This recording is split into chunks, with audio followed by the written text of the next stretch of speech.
Hello and welcome to Beyond the Scenes. This is another episode where I have the opportunity of interviewing friends, people in the industry, creatives in general.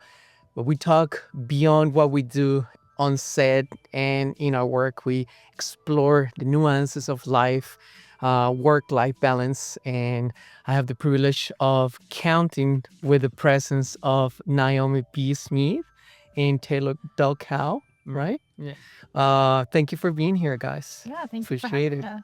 I work with both of you on set and on projects. With Naomi, you were in our department, Mhm. right? What is it specifically in our department? Maybe for people that are not familiar with what you do in that part of the industry. I've had many titles throughout the years of being in the film industry for the last 12 years. So I have been a set dresser, I have been an RPA, but what I primarily do now is I production design, art direct, set design, as well as food styling. That's great because one thing that I've seen in a lot of short films, especially coming from students or maybe people that don't have a lot of experience, is they want the blurry background, you know, F1.9, give me F1.5. I want everything blurry. And I'm like, what happened with the art department and all the work that they put into it? Looks like a blah behind Yeah. them, you know?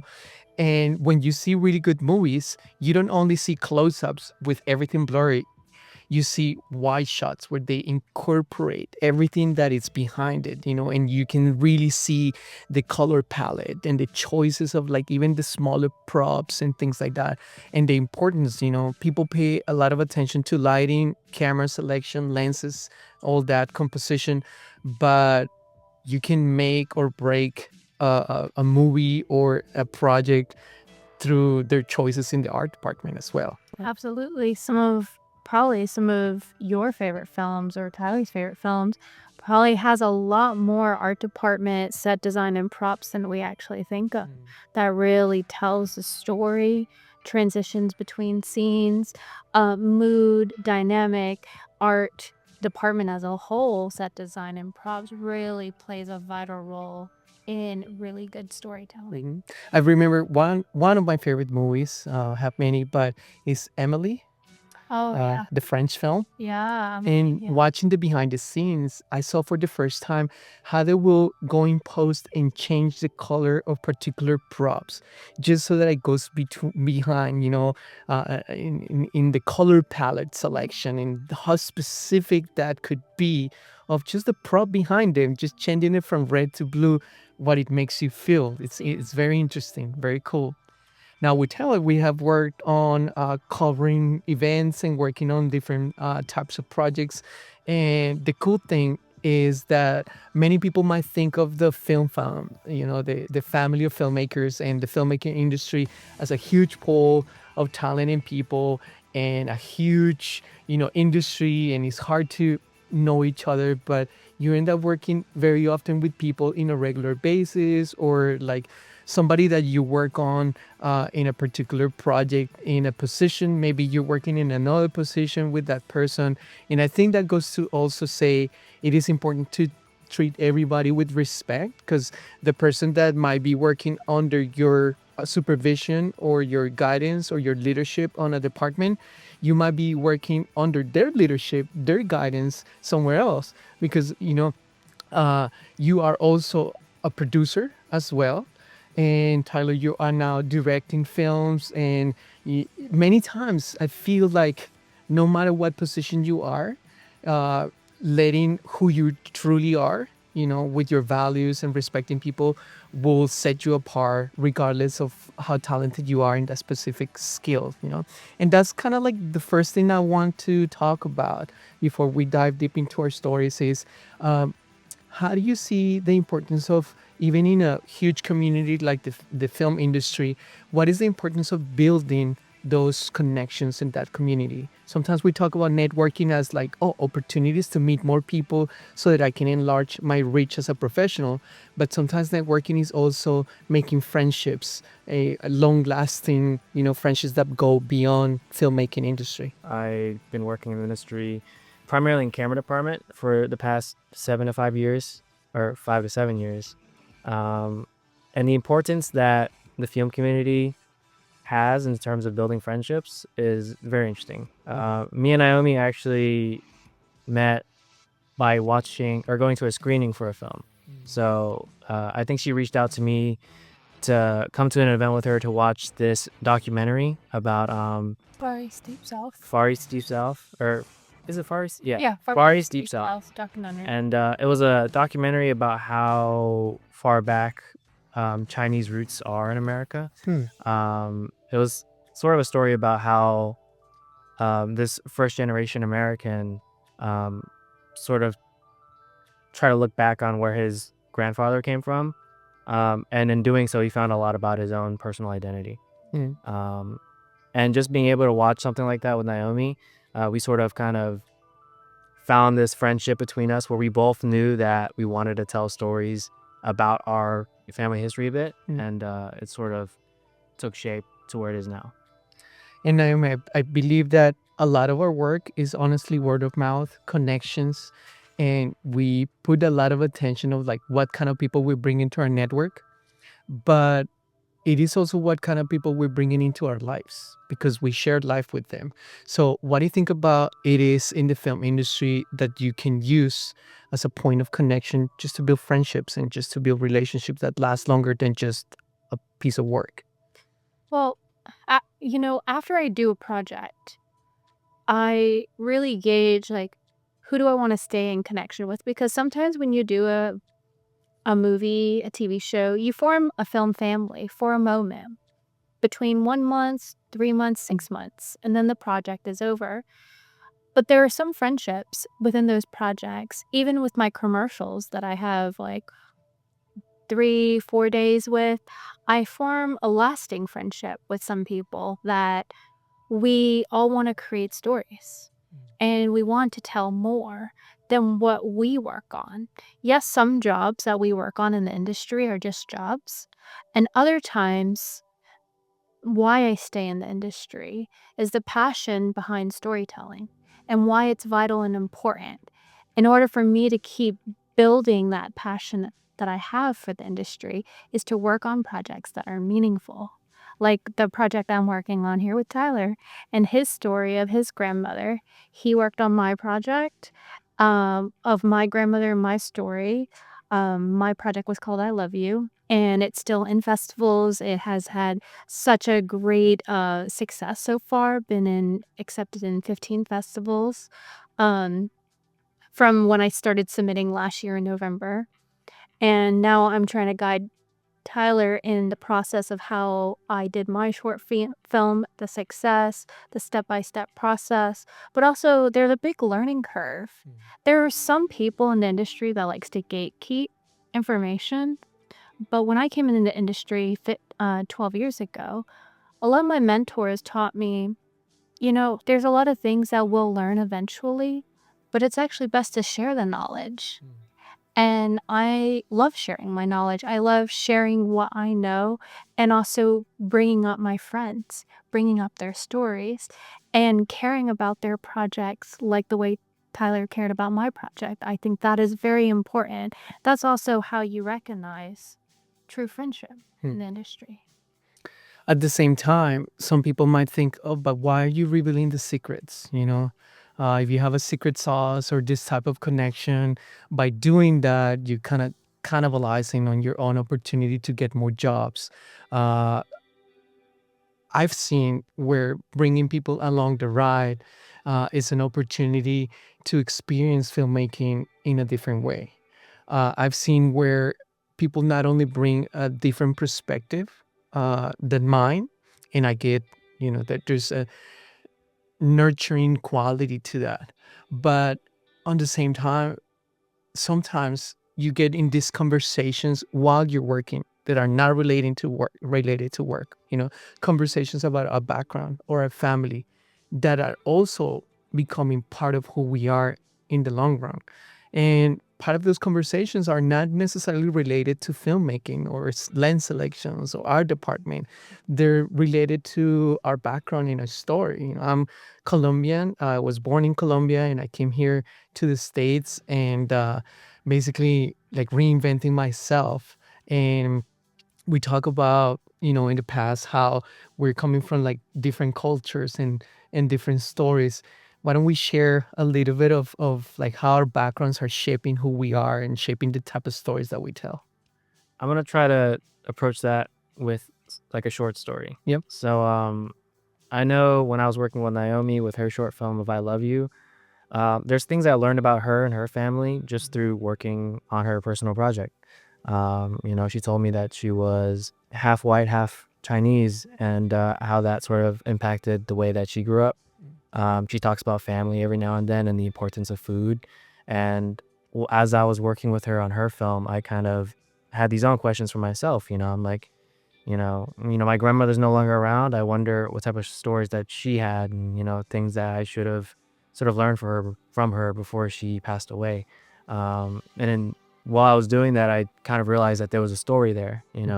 Everybody's story is a little unique, and how we tell those stories are shaped primarily by how we grew up. My grandmother taught me how to fish when I was younger, and I didn't necessarily know what that meant per se. One could argue that she was trying to teach me how to, take care of myself. And reflecting back on those memories and conversations I've had with her, it sort of opens this lens of, how do I want to tell this story in a way that honors her? How about, like your background and your heritage coming to be part of who you are and also the type of stories that you tell? So, the stories that I would like to tell are my principles and values of family Yeah. and culture. Not just only my culture, but culture as a whole, to tell stories that are Asian American.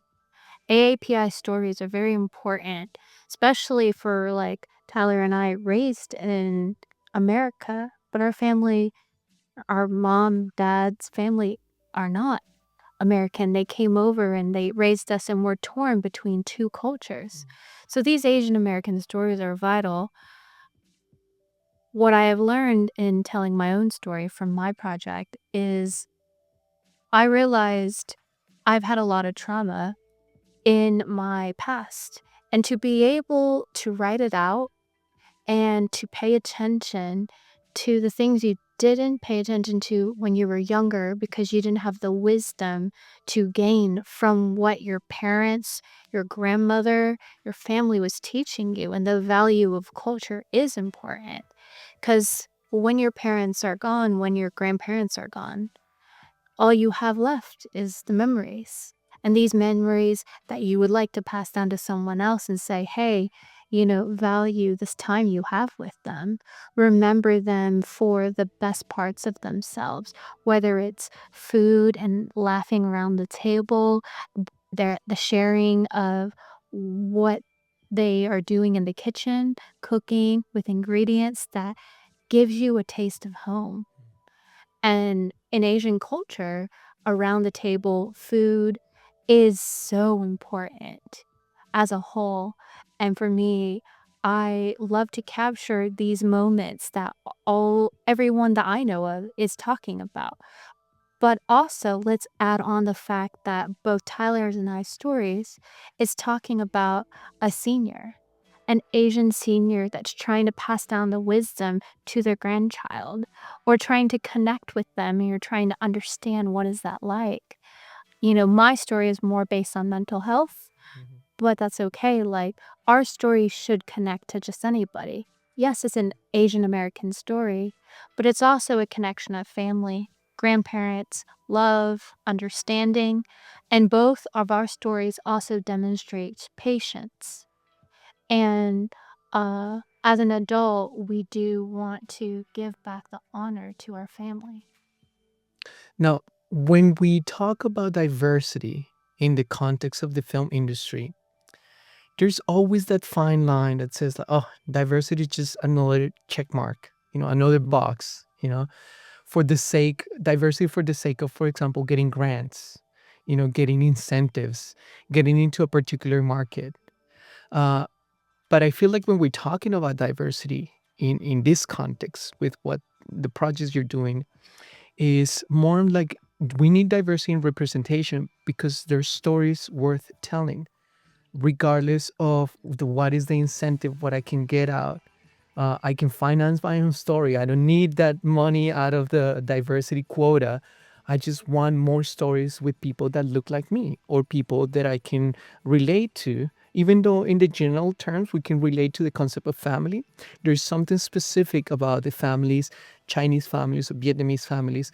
And I can say that from my own experience when I went to China and I went to Vietnam and I went to Kazakhstan and Kyrgyzstan. There's something about the Latino culture, and especially when it comes to honoring your parents, honoring the elders, that I dare call my grandma by her name. It's like abuelita, grandma, because that's how I grew up. Same with sitting around the family table at night.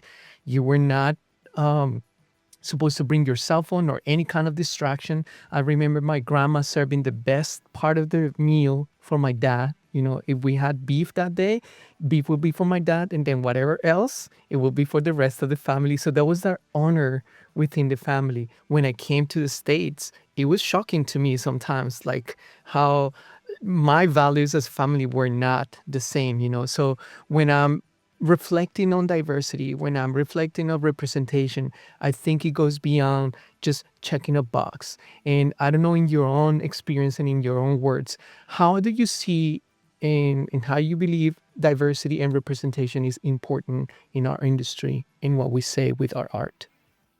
Yeah, I know we had a conversation earlier about how, interestingly enough, people of culture, people of color sort of have this interest in sharing stories from their perspective.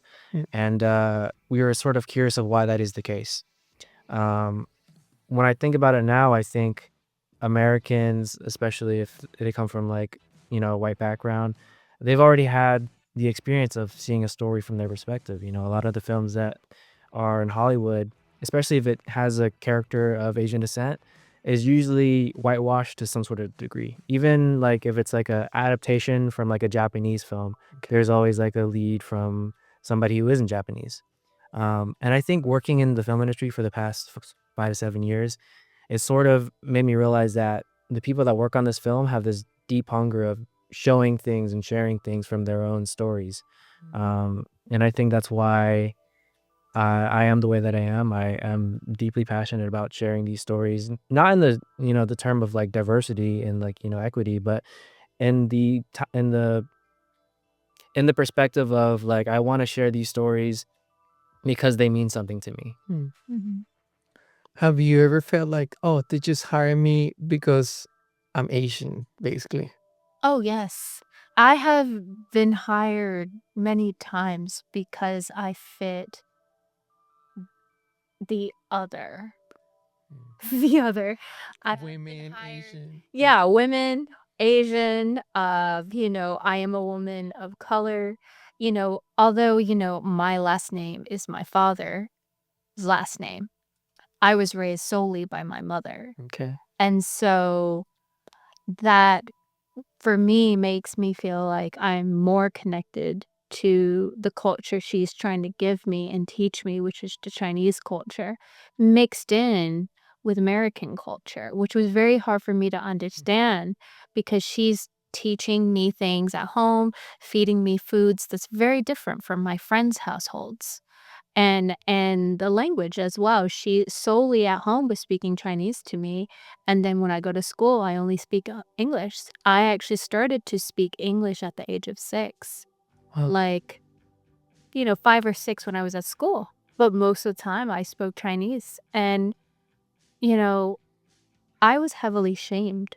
mm, In Cobb County, where I grew up in the city of Smyrna, for being Asian, people making fun of my mom's culture, being ridiculed, pretty like, terribly, like, harassed, bullying. the bullying was quite horrendous, and teachers did nothing. And the thing is, my mom would tell me, "Don't be angry at people's ignorance." She would say, "Be proud of who you are. Understand who you are." And, of course, at that time, I didn't quite understand it because I just wanted to be liked for who I was. just for me. Whether I like to eat American food or Asian food, why can't I have both? You know? You know, why is it that I can't speak both languages? I thought that was very interesting.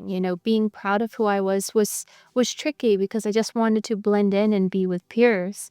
Like, be with my peers and eat and talk the way that they do. And then at some point around 14, 15 is when it all changed for me. I was like, "You know what? I am proud of who I am." It started to really get to me, but during that time in high school, I was more exposed to more Asians, just Asians as a whole. My school was quite international, so it felt okay to actually be who I am, like the snacks that I like the meals that my mom made for me, invite my friends over and know that my house was covered in a lot of cultural references and a Buddha with the shrine and like Asian paintings. Like there was just so much of it in the house. And looking back on it, I was shamed partially when I was younger, and now telling these stories are important. Showcasing, yes, I went through these hardship in my life, but it didn't take away who I am. And I don't want anyone else to be shamed for it either. To talk about your story in a positive way, even though you've gone through hardship and trauma and still come out the other side, you're giving inspiration to other people to tell stories.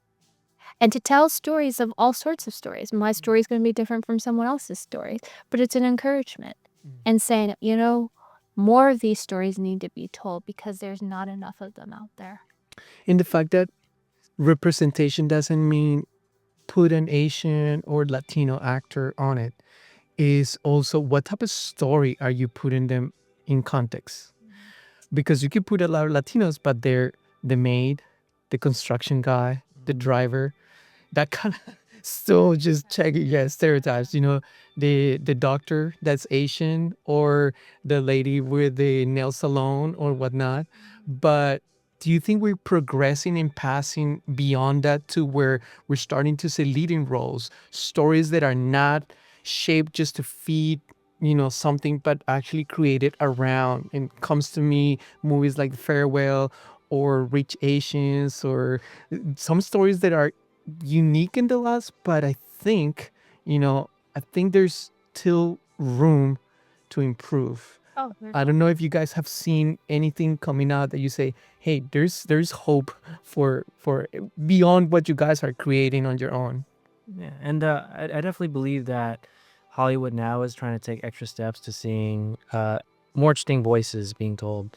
Um, and I feel like a movement like this is shown throughout, different cultures as well. Okay. When you look at Ryan Coogler's work, he is starting this movement of having his own culture and his own people sort of create these worlds that show more than just, oh, this is just a successful vampire film. It's way more than that. It's the origins of blues music. It's, you know, South Americans, or not South Americans, African Americans in the South. It's just, and Asians. And we see it now today too when there's protests in LA and New York, that people from different backgrounds can unite for one movement. And that's sort of where I feel like the film industry should be in at too. Yeah. Yeah, the film industry, it's about anyone else's stories that's untold. And to say that everyone goes through various experiences and there can be various career paths, no matter what color your skin is.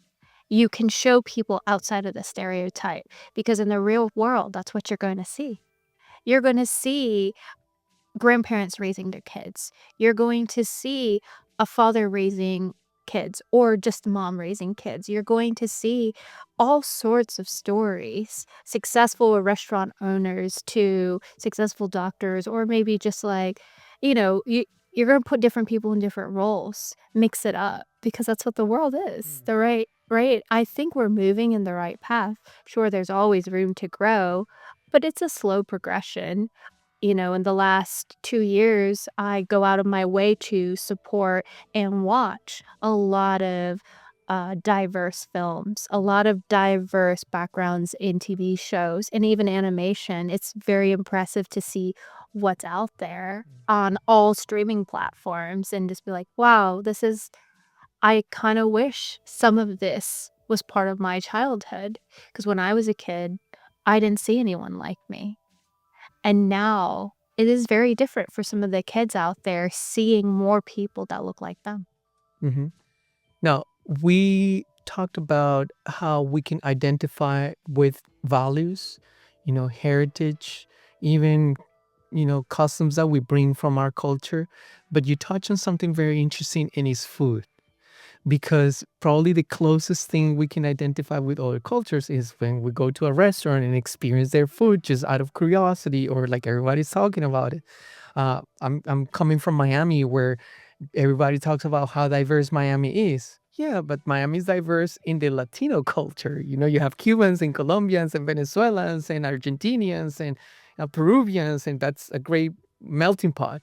But when you come to Atlanta, that is something different, where you have my neighbor, my next door neighbor is from Africa, and the next door neighbor from the other side is from the Philippines, and the ones on the other side, they're from Italy. Like, this is the first time that I experience in my kids living in a neighborhood that is really diverse. I can go down the road and have pho, and I can have Vietnamese food, and I can have African or Indian or Colombian or Venezuelan. Like, never, I can do a whole month of trying every single different country's food in the city of Atlanta itself. And I think food is one of those elements that helped us kind of bridge between one culture and the next. Uh, what is your favorite food, and what do you guys think of food as an element of inclusiveness and an element that build bridges between cultures? So yeah, Favorite food first. my favorite food is pho. Well, That's mainly because I grew up eating pho as well. yeah. And food to me is a way that we build community. Hmm. You know, I grew up in an area that's predominantly black. I grew up in North Florida, Jacksonville, Okay. and I went to school around a lot of people that didn't look like me. And something that's interesting is that food was a way to build community, in a sense that when you're far away from a place that you're familiar with, you always look for something that is familiar. My family would go to this Asian grocery store, and it was the only one in the city at the time. And it's interesting when, like, every single Asian member of the city is in one predominant place because it's the only way where they can find the peppers that taste the right way, and that's just how people sort of find people that look like them sometimes. Favorite food, and how food is used as a tool for creating this melty pot. My favorite food, oh, that's a tricky one because I love to cook and I love trying new things. I don't have a favorite food per se, but a favorite type of food. Okay. A type of food, of course, for me is Asian food, but if I have to specify, it is Chinese food. But even more specific, it's my mom's home cooking. Okay.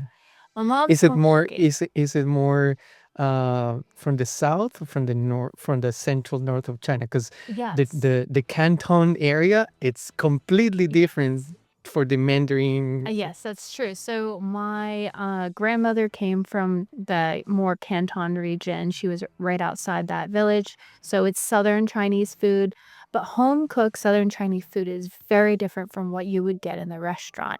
It's less greasy. The sauces are not like so dark. It's actually more like lighter and fuller flavor. No MSG, like all fresh herbs, fresh like And not everything is fried, no, not everything is fried. And my mom's home cooked meals meant something to me. It's nutrition. It's healing. It gives a purpose because my mom always had a recipe for whatever it may be. Like if I was sick, she'd hand me a bowl of juk, which is the Chinese kanji, to heal my system. And within 1 week of me eating this soup, I'd be completely like not sick anymore. And it was just nutritious. Um, Food is an element that connects and brings people together. When you have good food, no matter what language you speak, you're going to like it. Everyone maybe around the table is going to enjoy it. They might be hesitant at first because it might not look like something they're familiar with, but most people will always recognize what good food is, especially if it's flavorful, nutritious, and, just like if people are opening to trying something new. You know, if I also had to specify another type of food I love, it's fish. It's every type of fish. I love fish as a whole. There's so many ways to cook it, and every culture has different versions of the Yeah. fish. And that's very important too, because since all these cultures sort of approach food differently, you can see the similarities. In Vietnamese culture, we make something called thịt cá, which is braised pork belly. And if you go to China, they have their own version of that. And if you go to the Philippines, they have their own version of that. And in Colombia, we have it too. It's called mondongo. Mm. But it also makes me think that we carry these values, these traditions, the good things about our culture. We might be also, if we're critical about, if we're honest and we try to be less biased, we also bring along negative things with our culture, biases from our culture, things that we inherit that do not allow us to also be open to our cultures. I know that in my culture, being Latino means for some people, being late is okay because, it's like every Latino is late, and then you're here in the United States where it's like, oh, punctuality is just a virtue and a value. Even in Japanese culture, you Yeah. gotta be early. Yeah, exactly. 30 minutes or an hour early, yeah. What do you guys think are some of those culture considerations, values, may say, that are not actually pretty good that we're carrying from our cultures? Like for me, tardiness is like, no, Latinos shouldn't embrace that as part of the culture. It should be something where we accept that it's not good to be late. You're wasting people's time. You're not being productive. That's definitely not something to carry on. I have one thing about the Chinese culture, but maybe other cultures definitely do this too. It's not just the Chinese culture, is classism. It's judging people based on their wealth, their status, their success. That is something that I find very frustrating because if you don't come from money, you're not going to be taken seriously. That is frustrating, and I don't like that about the culture. I'm like, you have to earn the respect. And you have to climb that ladder of success. It's not just handed to you like because your mom or dad has the money and that you have to be respected because you have money, because some people who have money are not very kind. So the other aspect of the Chinese culture that I don't really like is judging people based off whether they're from the city, from the country. And Chinese people they don't come together. They're really racist against each other. Wow. I don't know if I'm allowed to say that, Yeah. but No, it's very strange. I'm like, man, I find that really ridiculous. Like whether you come from North China, Central, or Southern China, like if you're a kind person, I'm gonna like you. If you're not a kind person and you don't treat each other, I guess it's a sort of like, it's not really a stereotype. Like I've seen it happen where you judge the person based off their city that they come from. And I don't know why that's so instilled in the culture. Yep. And maybe that also happens in other cultures as well.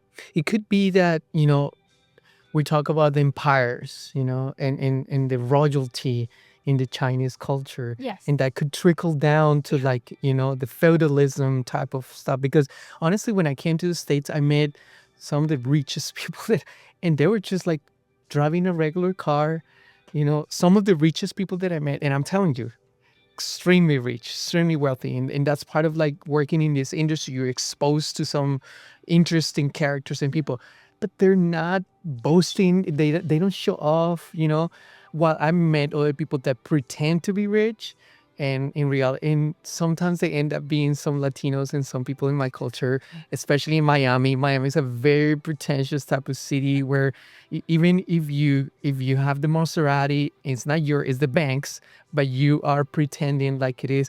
But in some instances, I don't know. I met like really influential rich people that do not portray that, like boasting about that. So I agree. I think it's present in my culture as well, and I don't like it. How about you, Tom? This is like a very specific example. So when I grew up, especially in a Vietnamese household, you don't really go hang out with people like at their house because Asian parents are very prideful. So whenever you ask, like, hey, can I go to my friend's house down the street? They might get offended because they think that, like, oh, am I not feeding you correctly? Or like, things like that. And for me, I was very introverted because of that. Like I wasn't able to socialize as much as I wanted to. And, when you work in the film industry, you naturally have to be more open to talking to strangers. Um, and for me, like in the very early stages of my career, I was a little too formal. And that's something that my family like made sure I was. And it worked against me because I would address people not by their name sometimes. I'd be like, oh, Mr. Carlos, or so, and it's like weird whenever other people are like, oh, we don't do that here. But for me, it's like, well, I had to do that my entire life. So that's just something I wish that Yeah. wasn't the case. It brings the fact that there's something, a commonality in our stories, is that although I had my parents, but they were both working all the time, and I grew up with my grandmother. A lot of the sayings that I have in Spanish are coming from my grandma. A lot of the jokes that I just say sometimes, and sometimes I see myself in the mirror and like, whoa, I just said something that sounds just like my grandma. Sometimes I'm talking to my sister and she's like, oh, it's like I'm talking to my grandma again. That's very unique. In your case, you grew up with your grandma as well. Your mom wasn't at home, your parent, maybe some relationship distance over there, but you grew up, and in your case, you grew up with your mom. Do you see in our generations and growing up in a different type of household has an effect on how you behave, how you value things, how you end up becoming? For sure. I know in a lot of films, there's always this interesting, like, American sort of perspective of like a household looks like two parents and a brother and a sister. Yeah. But in reality, people have a lot of messy lives, like people remarry, people divorce, and we don't really get to see that too much and how that sort of affects the stories that they tell, especially how people act in films as well. Because for me, it's hard to talk to my dad about certain things. But when I look at Hollywood, it's like this person's openly crying in front of somebody. If I were to cry in front of my dad, he would tell me that I'm a pussy. Like, that's just how it is. Yeah. And I wish that we saw that more because it's something that a lot of people can sort of understand. Because, like, at the end of the day, if I see a short film or a project where is a relationship between a grandson and a grandmother, it hits different to me, honestly, because of my upbringing and because of my cultural values and the personal way that I grew up with my grandma. It might not hit the same way to somebody else, but it seems like it does. I don't know if it's for you also. Growing up, I mean, you were sharing something like you grew up with your mom speaking Chinese at home. That by itself is already like a huge influence until you're 6. I bet you, like, going out and like other kids speaking English all the time, you're not being totally fluent. It can create, advantages and disadvantages as well. It definitely marks your life. Oh, yes, absolutely.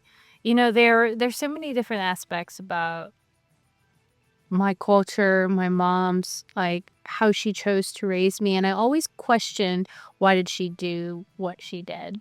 And, like, same thing with what Tyler is saying is she always said to me my emotions were my weakness. I don't know if it's just her perspective or was it cultural, but she always told me to hide them. And I was not very good at hiding them. Whether I was sad or angry, she viewed all those emotions negatively. It was not easy to, like, cry in front of her because she gave me no empathy. She did not understand when I was sad. And that permanently, like, scarred me to the point where I do have a hard time revealing my feelings and being able to talk about it.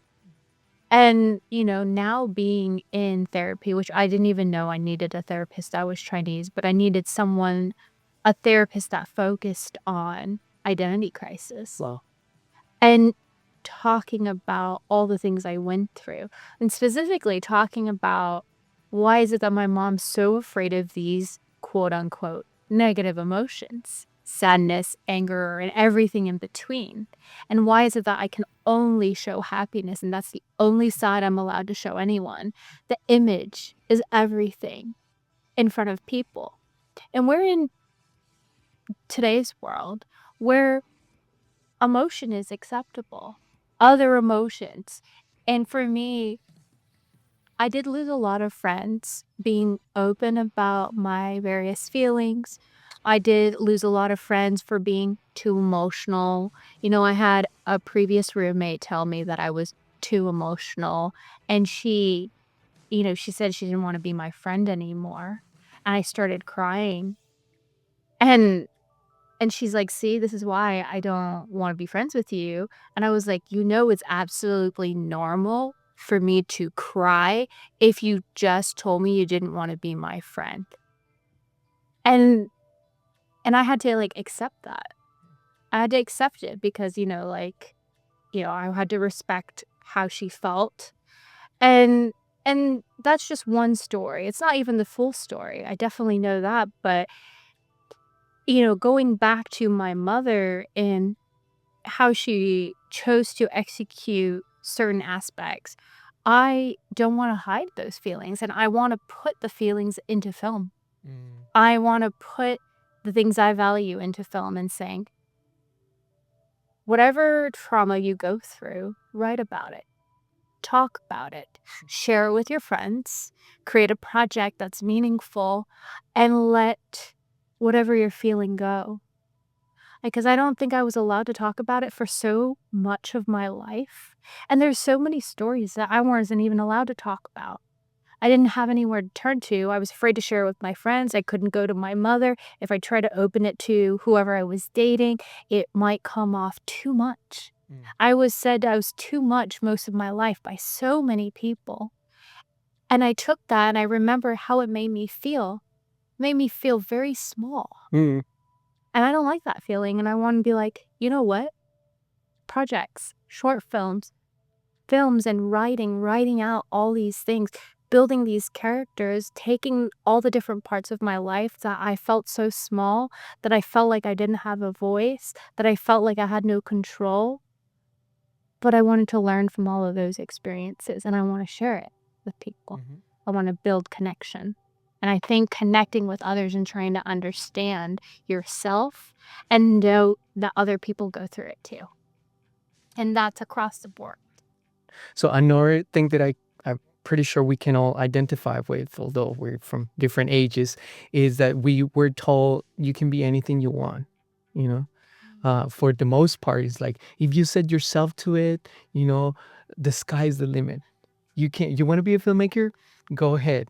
If my grandmother, maybe she wouldn't say she wanted to be a filmmaker, but if she said something like that, she'll be like, are you crazy? Like, you're going to starve as an artist. No way. But in our generation, we're growing up with this stimula of like, you can be anything you want. And for generations that are growing with that, it's kind of hard to kind of deal with rejection and deal with conflict and deal with when things don't go your way. We're growing also in a generation that has so much access to technology and to tools to tell the story, but are we really utilizing those tools and that technology to tell the kind of stories that move people and that could change the world? Why not? Yeah. I think stories have the potential to change the world. So I would love for you guys to comment on how the mentality of growing up in a generation where, you can be everything you want could be a tool, but also could be something to struggle with. And also, how do you guys see the democratization of filmmaking as also a tool, but sometimes it could be too much focus on the technical stuff, too much focus on the tools and not the story. Yeah. So in my household, a lot of Asian households, there's this expectation that when you grow up and you go through school, you should become a doctor or like a lawyer or something like respectable. So it's interesting. Like I had the school system tell me I can do whatever I want, and then I had my family saying you should be a doctor or a lawyer.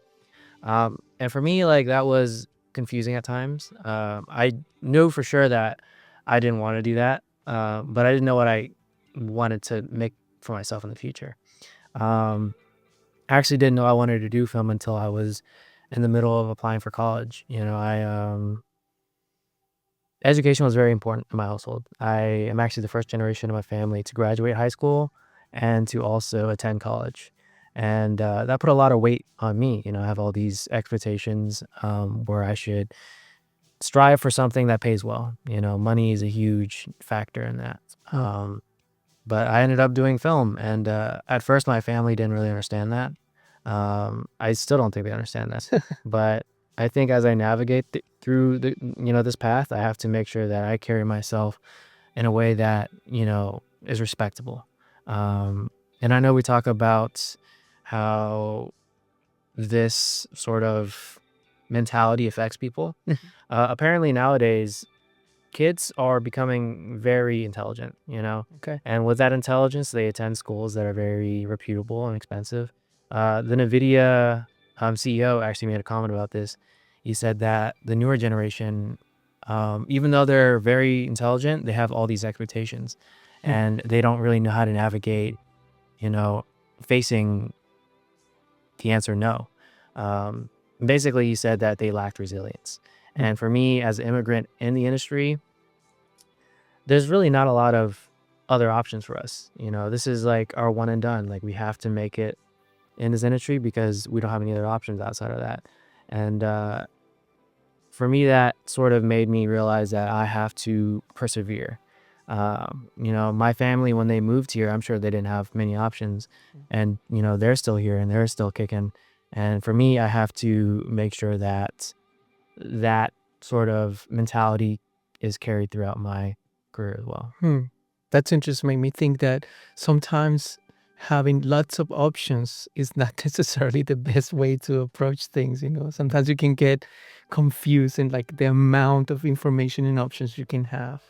How about you, Naomi? What do you think of that mentality that we have growing up? Like you can be anything you want, just set your mind to it. It's easier said than done. Okay. Yes, in school, you could be anything you wanted, but there was very few teachers that believed in me.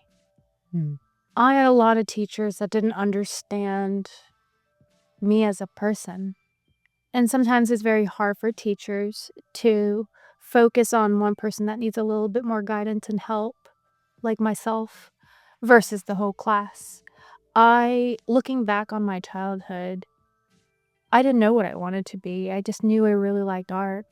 I told myself for a long time that I wanted to do artists. Didn't know what kind. I just wanted to be one. And then by junior year, I'm like, I think I'm going to go to college for business. And my mom's like, no. And I was like, why? She's like, no, you're an artist. You're an artist. Your brain doesn't think that way. And I said, oh. Then I applied to art school, still a little confused. I got a bachelor's in photography, and I really loved it. I found that photography was the second love. My first love was actually painting. I really enjoyed it. And it was painting out stories. I realized most of my childhood was quite sad because there are probably a few hundred portraits of me growing up of painting myself crying. And I love drawing various styles, from Japanese animation and mimicking that style to learning other like animation. Like I actually really just love cartoons because I found it was so open in showcasing storytelling and ideas, and I like the textures and colors that animation was how they created stories. And with photography in college, that was another tool to tell a story, but in a shorter moment. How much of a story can you tell by one frame? Hey, Which, just in the moment. yeah, and I went to an advertisement school, so I learned a lot about storytelling, like the psychology, the marketing aspect. And yet, even though I graduated, I was stuck. Hmm. I still knew I'm not sure if I wanted to do it. I understood it. I was bred to do it. I graduated college because my mom told me she wanted me to graduate college, so I gave her that wish, even though I was a little confused in doing that. And during that time, the economy crashed. 2008. I had 5 jobs, and my mom didn't have work most of my college years. So I had to provide for myself all of a sudden, feeling a little crazy, being a full-time student while having, well, full-time student was a job, and then 4 other jobs on top of it. And every time when my grades would slip, I would go and tell my teachers, I'm so sorry, like, a lot's going on in my life, and I would just tell them. And now looking back on all the moments that lead me up into film, resilience, strength, I've had a lot of failure.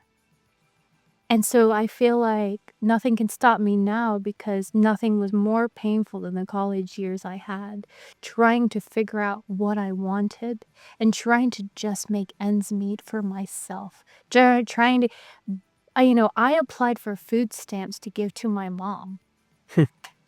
Like that's how bad it was.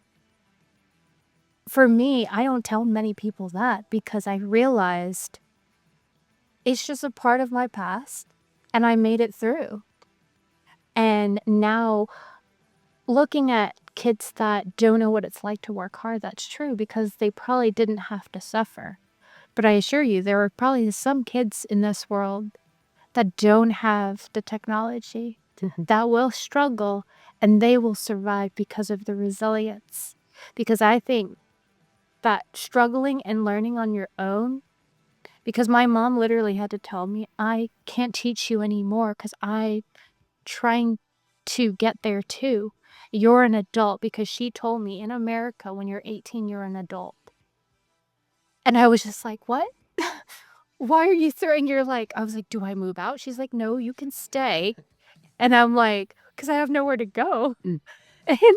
And I was like, do I pay rent? She's like, well, if you can make some money, you can help me with the rent, sure.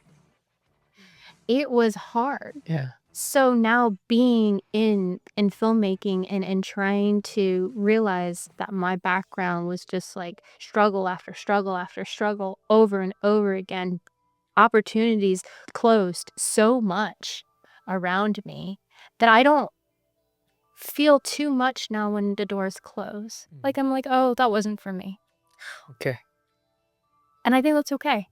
And when it comes to some filmmakers that I've talked to in our industry, the ones that have experienced so much pain, suffering, trauma, prejudice, racism to a very extreme level, being heavily bullied, but still here and still telling their stories, connecting with people, but not being ashamed of where they came from.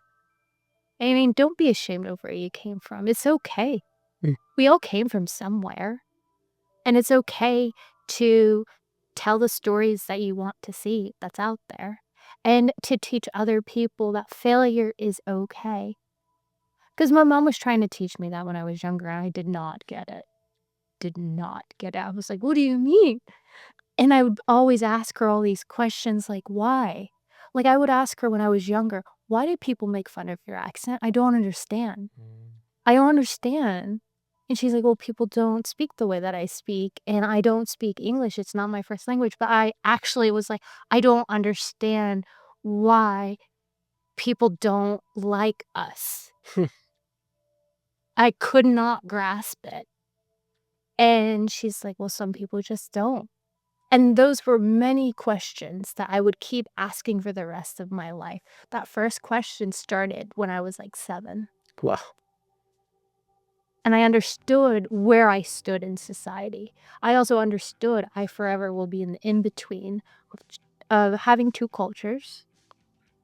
I also understood on the fact that that's okay. And that people will never understand.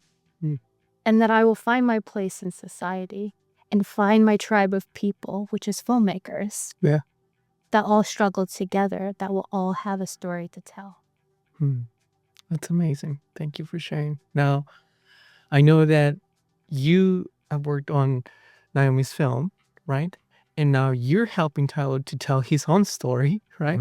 And that's amazing because that goes to validate the fact that we're talking about how this is uniting us and how this is a very small world where, one day you're working on his project, next time you're working on her project, and the next time you both are working on my projects.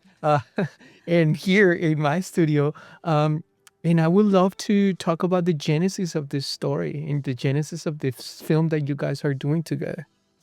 Yeah, so it's actually interesting because when I was helping Naomi in her film, I was the second AC, which is like a relatively not unimportant, but it's a smaller responsibility. Like the way that she sort of treated me in my film, it kind of makes me want to carry that sort of respect as well. My film is a deeply personal film about my grandmother. I mentioned earlier that she taught me how to fish. And even though it was relatively a small part of my life, it's an interesting way to sort of convey this story of how a grandmother and a grandson can interact. Because, we talked about how important food is. I think everybody in the world sort of understands the idea of arguing about what they want to eat, you know? And this is a way that I can put these two characters that just so happen to be Vietnamese in that world and show how they talk about certain things is heavily impacted by their past. Hmm. I know in the film we talk about abandonment and what it's like to be essentially a fish out of water, because in the film, the grandmother talks about how taking a fish out of water is kind of like taking a fish out of his home, Hmm. and it's only natural for them to struggle. And sort of like nuanced approaches like this and how we talk about immigration is very important because nobody likes to talk about immigration. Yeah. You don't say like my grandfather died. No, like you maybe talk about it in a way that can suggest it, but it's hard for people to really open up about their traumatic past. And I try to approach the story in that way to pay respect to the people that actually experienced that. And, as a family, we try to find the similarities that we share, like the struggles that we share. And in the film, the grandson has to experience this emotion of abandonment. His father left him when he was young, and he doesn't really know what that means. And for grandma, having her husband leave her and having a daughter of her own raising it, she has to explain this to him. And that can be in a very nuanced way where, the subtext matters a lot. Now, that's the genesis of the story. And I'm wondering what motivated you. I know it's a personal story, it's something that you're familiar with, but what motivated you as a young person to look at your heritage, your past, and your relationship with your grandma instead of doing the next Roblox movie or whatever, Minecraft movie or Yeah. something that is more youthful? Yeah, so for me, I didn't necessarily join the industry to. Well, let me rephrase that. I knew very early on in my career that I wanted to share stories like this. I just didn't know what it would look like. Hmm. When I was working on Naomi short, I kind of realized how different storytelling is when you put a culture behind it. Okay. Because there is a difference in the way we talk, and the little details really matter in terms of like how your mother talks to you or how your father talks to you. And I took that and sort of thought about my own life, like why am I the way that I am? And when she talks very openly about her family, it kind of makes me wonder, like, I wonder why I didn't, have this experience. And naturally, I started talking to my family a bit more about my grandmother's life and how she came to America. And really interesting story is I'm not a picky eater at all, and I didn't really know why that was the case. But then as I grew up, I realized that my grandmother kept introducing me to new food. She didn't really allow me to be very shy about certain things. So she would feed me peppers and she'd feed me like pork feet. And I never really questioned, like, what is this?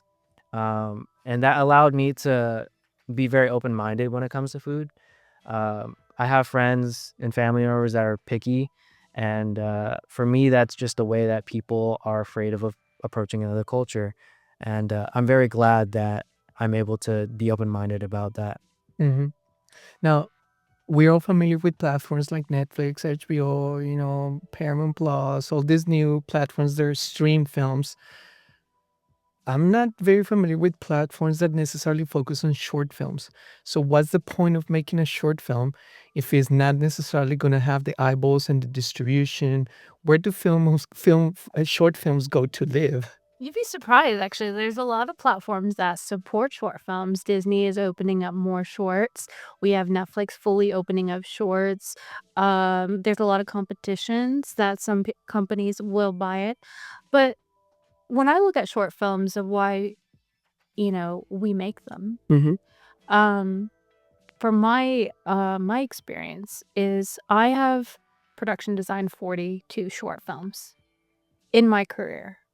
And what I've noticed is these films will go either nationally or internationally for maybe 1 to 2 years In the festivals. in the festival circuit. And then you get the exposure. You get network.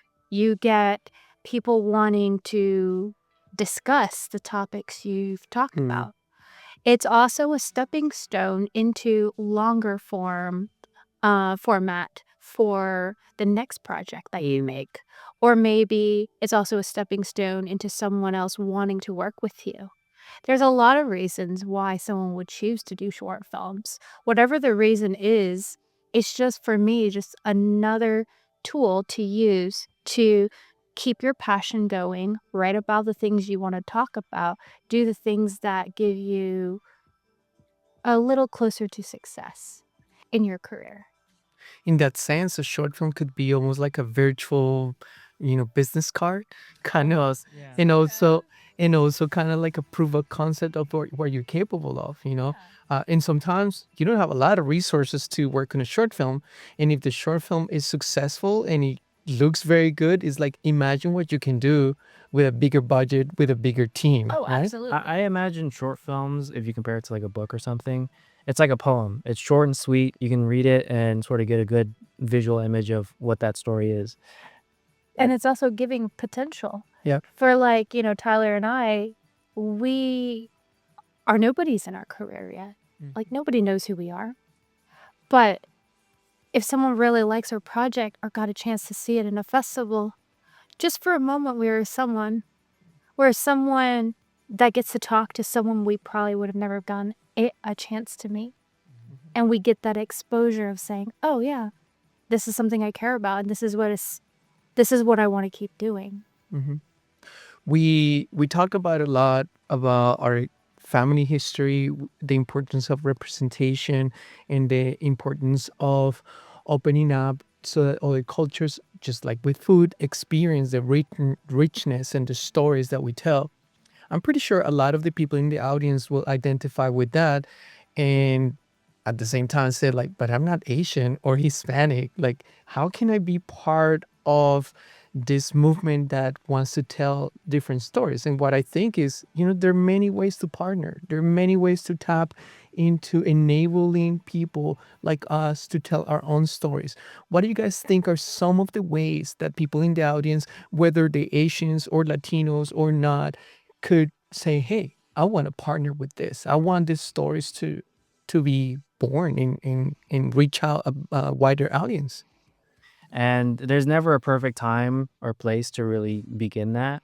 And for me, a short film like this is something that they could sort of take action, like this is one of those films that necessarily doesn't resonate with them fully, but if they want the opportunity to see, Asian Americans in Hollywood, they have to support them in small indie spaces like this one. And also give the opportunity to talk to more API filmmakers and showcasing real stories that are happening in America. That we are people, we are community, we are out there in the world, and any story that's more than just what we already see on the streaming platforms, what we see in Hollywood. We want more opportunity to open up. And I think that is important. It's not just talking about it, it's also doing. I see a huge wave of polarization, not only when you talk about politics or when you talk about race or when you talk about religion. It seems like in the last 10, even 5 years, our world is being shaken to take one extreme position or the other extreme position. Do not meet in the middle, you know? There are many ways, in my experience, that people can tap into really, supporting this type of things that are very important. Just opening their network. I feel the privilege of bringing you guys here and that you can tell your story. Not only that, but promote how your story is becoming a tangible film and, it's going to be touching a lot of people. So using our platforms and our voices to concede and say, hey, I want this platform to also be your platform. I think that's a way. Definitely financially, because a lot of these projects do not survive if they don't have the support. Out of the hundreds of thousands of Indiegogo or Kickstarter projects that are related to filmmaking, maybe a handful will get the support. And that doesn't necessarily mean that it's going to go all the way through. Sometimes they only get the support for principal photography, and then they don't have enough for post. Or maybe they have enough for post, but then it comes promotion and distribution. It's a huge thing that sometimes filmmakers don't take into account, but that can make or break the outreach that film is going to have. And that is talking beyond just the film festivals, or the small little platforms and opportunities they are. But also this can motivate other people to say, hey, I have a talent, I have equipment, I have a lot of things that I can, especially early on when the project is not necessarily going straight into film, principal photography. This audience that is watching this is pretty well in touch with the filmmaking community, and definitely I would love to use this platform to really call out filmmakers, and call out people that are creatives, because we need to support each other more. Sometimes it's like, I'm far away, I'm in another country. Okay, fine, but you have a voice. You have a platform. You can take this nuggets and just share them, send links to people. Like, it does make a difference. It's not only money what makes the film go through. It's like many times is the organic way of communicating the message that is very powerful beyond what the traditional Hollywood system is doing. And we see that more and more, where more independent films are making waves because they have a grassroots movement behind it to support it. So these are all ways that we can participate and, really like identify with the stories, but be part of it. I think one of the main things right now is, what is the project and how can people partner with you and be part of it? So the project that we're working on is called The Ocean's Debt, and you can find it on Seed&Spark. We're taking part of the AAPI Renaissance Rally, which is the collaboration between Seed&Spark and Goldhouse. And what that allows us to do is if we reach our financial goal and get greenlit, as well as 350 followers, we get the access to $10,000 in matching funds, as well as mentorship, and as well as the opportunity to pitch this film to like festival. So, followers and money, right? Hours and money. So, when I find this film on the platform and I follow, that counts, right? Yeah. Yes. And if I give money to the cause, it counts even more. Yes. And the more I give, the more it goes forward, Mhm. right? Now, when that is greenlit, what do you mean by having a green light on the project? So Is it only principal photography? Is it post-production as well? Does it cover festivals? Do you need any help further? We will be greenlit if we do create the funds on Seed&Spark. If more people donate, we're trying to reach up to 15,000, which would it be greenlit. So the money will be spread out for cast, crew, any sort of travel fees. And if there is money set aside, it is going to be for like festival fees and so forth. But we have to also consider making the film with equipment and so forth, with covering expenses of our actors, which we are seeking our actors for a Vietnamese grandmother and the Vietnamese child to match to our story. So really, we're hosting auditions as well. Jordan Blair Brown is our casting director. Our script is completed. We are just now moving step-by-step process of getting the funding first, and we already have our timeline fully like hashed out of when we're going to shoot, which hopefully we will shoot this year. That's awesome because, like, again, the audience that it's connected to the podcast is somehow related to film. Some of them are location scouts, some of them are actors, some of them are people in productions. Some of my friends that watch the podcast are also owners of rental houses. All of those are really important tools that can benefit a project like this, right? Yeah. So again, we're calling out all the filmmakers, all the friends, not only to follow and become, a part of the project that way, but also to give financially, but also reach out to you guys and see if there's any other ways that they can also partner with you, whether it be equipment, acting, locations, anything like that helps at this point, right? There's a section in Seed&Spark that, what is that called? The loan. Yes, there is a loan section. So if you specifically want to donate a certain amount of money to a specific department, you can do that. That's cool. That's awesome. It seems like this platform gives you the opportunity to be more center focused on filmmaking projects, correct? Yes. Rather than just a GoFundMe or Indiegogo Yeah, or Kickstarter. Kickstarter or Yeah. anything like that.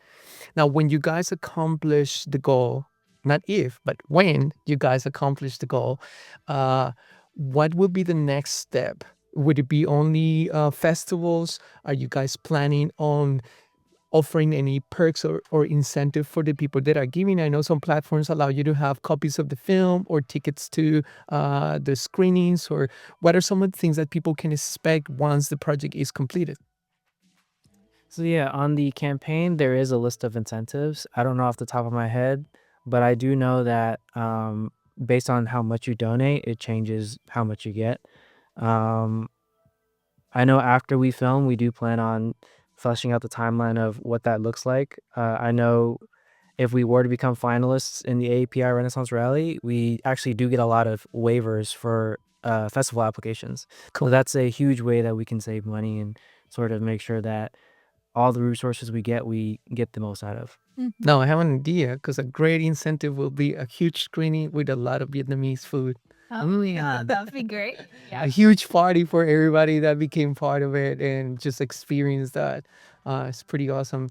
It's a humbling experience to come and say, hey, I need help for my film, And I think, and I want to honor that from you guys. Thank you for coming. Thank you for sharing. And thank you for saying, hey, we need help from people. And I think the best response that we can do is like tap into it and say, how can I do something, because it's not just the money, it's like the importance in is being part of a seed that can truly, bring more diversity into our industry. So thank you for coming. Thank you for sharing Thank you that. for having us. Yeah, I learned a lot.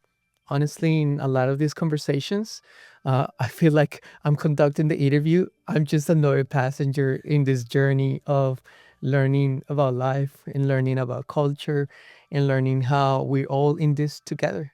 Thank you for coming. Now, what if not only people want to connect with the film and the project itself, but people want to know more about you, more about Naomi, what you guys do? They maybe want to hang out, and how do people connect with you guys?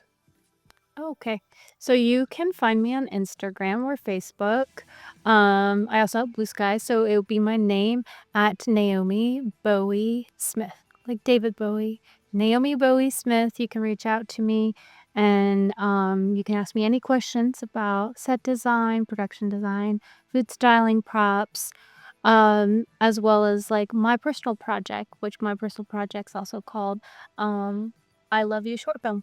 So yeah, you can find me on Instagram and send me a message. I'm pretty open and I respond to a lot of people that talk to me on there. some filmmakers do watch this, so I hope that they get also inspired to do and pursue their own stories and come up with their own projects. I know that I've been inspired because I haven't come up with my own story yet. I do a lot of documentary work and stuff, and I work for other people as well. It's really encouraging to see how you guys are working to tell your own stories. It's not always, telling somebody else's story to make some money. There's or incentives. So that's awesome. And I know that maybe you feel encouraged and incentivized to tell your own stories, to keep spreading the word about this project, telling stories beyond the scenes. So don't forget to subscribe, to share this content. I'll see you in the next episode of Beyond the Scenes.